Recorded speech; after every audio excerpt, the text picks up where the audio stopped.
Do you ever remember your grandfather and him was on those years ago? I would do, yeah. Remember him cutting it, I wouldn't remember him sowing it. They would have. They did it all the same way we done it today, I suppose. And when your grandfather was he following horses? He would now. I wouldn't remember any of that, but he would have. Yeah, but where he was, my grandfather come out, there was a lot of, it was all dairy land. There wouldn't have been much tillage. There would have been a lot of cutting hay and silage. Where was that? Just Glendyne, just down near Courtown. The ground was too wet, was it?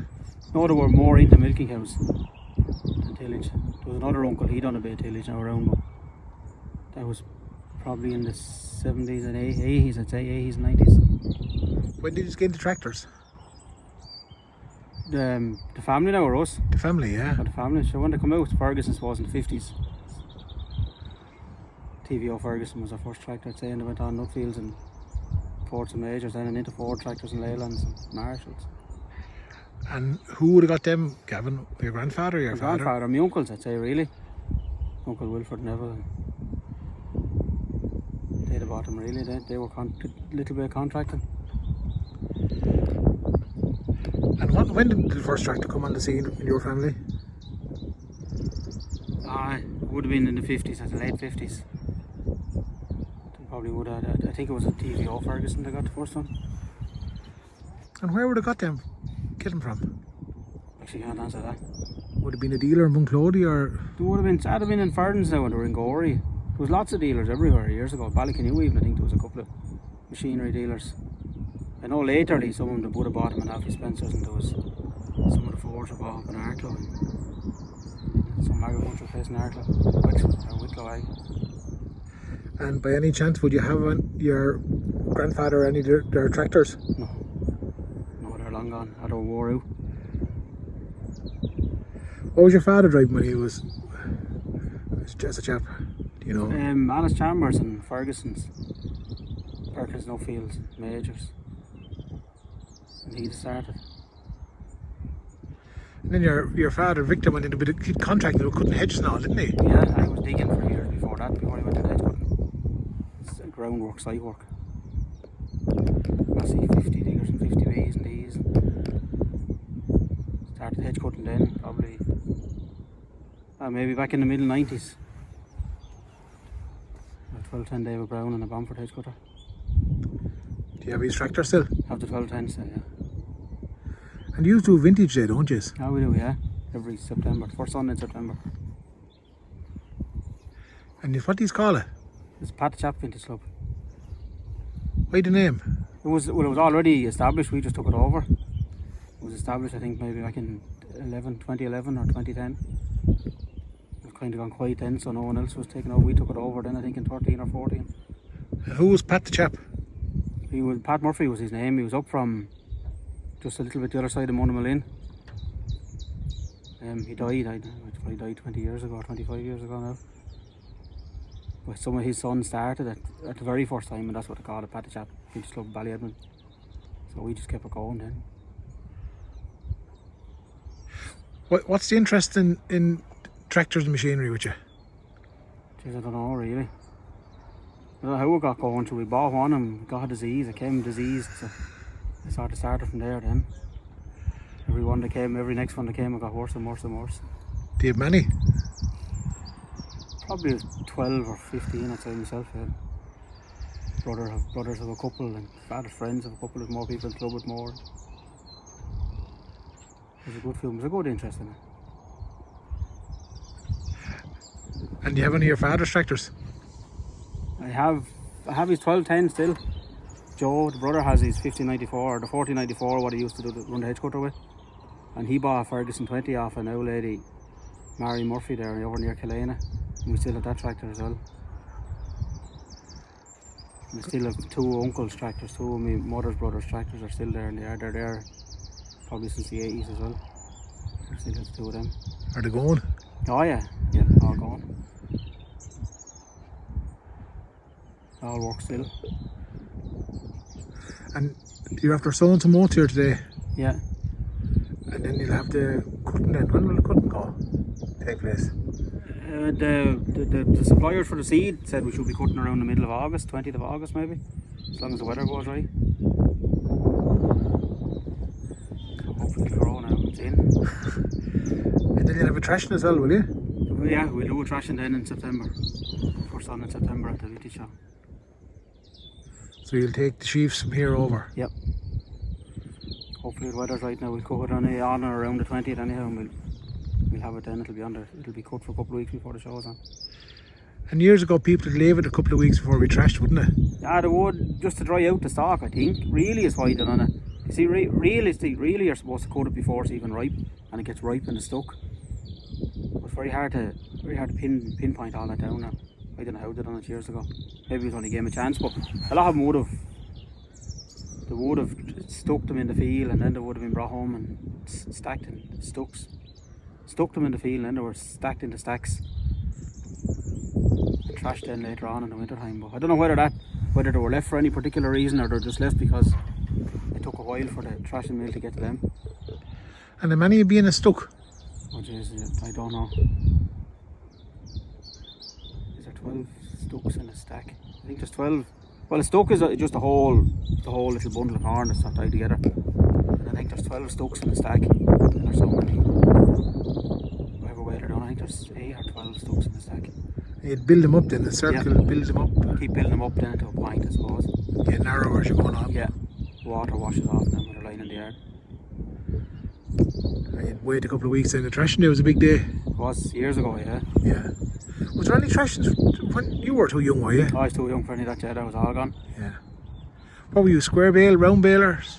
We square balers, and we round balers, but square balers now we'd probably do this way. Yeah. Do you remember the small round balers years ago, back in the 80s? Yeah, and Alice Chambers baler, we do remember them, yeah. Were they popular around the country at all? So, see, they were timber balers, so they didn't last very long. They were mostly made of timber. They would have been very popular, so they would have been the first. I suppose they were out before there was any square balers. They were probably the first baler really out there to bale in the field. But they were timber, they were very temperamental now. The outfielders, I tell you that if a cloud went over the sun, it would stop flying, stuff like that. They were very temperamental. And they were hard, about a foot high, were they? The bale, yeah, they could have been maybe 4 foot by a foot, or maybe 3 foot by a foot. So heavy, that's how you know you were lifting them now. I do remember them being baled, like I remember Hobbs's. Hobbs's only down just outside Glendyne. They had one, I do remember him, a chap, baling in the field. And, like those men were men back that day, like they'd pick him up with a fork and throw him up on a bale, on a full maybe 8 or 10 or 12 rows high. Do you remember stacking square bales? Oh yeah, in the shed and on the trailers. Every young lad still has nightmares. Well, anyone who was young in the 90s or 80s anyhow still had nightmares over square bales. It still doesn't stop us though, we still have square balers and we'll go back at it again. Do you have a square baler at all? I still do with a few of them, yeah. And is it hard to get parts, or do you fix them? I know, no, we do fix them, yeah. But sometimes you'd wind up with maybe two or three balers the same, and you'll pick up one out of 2 or 3 and you'll a few bits left over. There's little yokes like needles and the knotters and the needles and little old knives and yokes. You can get all them new still, some of them new, yeah. You modify them off other ones onto it. Just there must have been some change in your father and grandfather's time to the farming that we're so used to now. There would have been, yeah. It would have gone from milking cows by hand to milking machines, and now there's robots milking them in only the space maybe of 50 or 60 years. And what were they milking at home years ago? At the start, in your grandfather's time, when he would have been milking? Would have been milking 18 or 22. Like it was only small, and I think that all the way up along there was probably 50 or 60, and I think there's probably 80, maybe 90 down there now, getting milked. And do you remember the milk going to the creamery? Only in the lorries though, I don't remember the creamery cans. I do remember seeing them, some small lads would have had them maybe then the roads and yokes, and you know, seeing them in transport boxes and things, but I don't remember. It was not done like that at home when I was, as long as I can remember anyway. And where did the milk go to in Glendyne? At the Wexford creamery, I suppose, in Inch. Wexford Farmers Creamery. It wouldn't have went to Kilmuckridge, would it? No. Not that time, no. No. Actually, Glendyne was probably 10 miles from Kilmuckridge, and I'd say Inch was probably only 12 or 13. Yeah. Are there any creamery stands still around? the milk stands. Not that I know now, but I'm sure there is some few lads have them still, but I don't know of any. I think I've only one creamery can myself even. Yeah. But do you remember the stands where they used to put the cans up on top of to slide them off? Do you remember They that? were lying on their side. No, when they were standing up to be collected. Yeah, no, I don't remember, no. No. It all went down to Inch, that's where I went to. Yeah. So I suppose years ago, right, if you go back before that, there was creamery in Ballygarrett, there was a creamery in Kilmuckridge. So I'm sure there was a creamery probably somewhere around Gorey as well, surely. Yeah. And they were doing it before the one opened up an Inch. Guess you might remember now, but there was probably a spot somewhere there that a few of them would gather up and a lorry come and collect it there, and then bring it on to the creamery.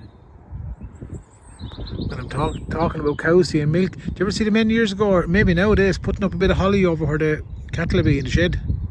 No, but I do often. I remember my grandfather going with holly to the shed alright now, but I don't remember seeing it. What did he put the holly in the shed for? I don't know.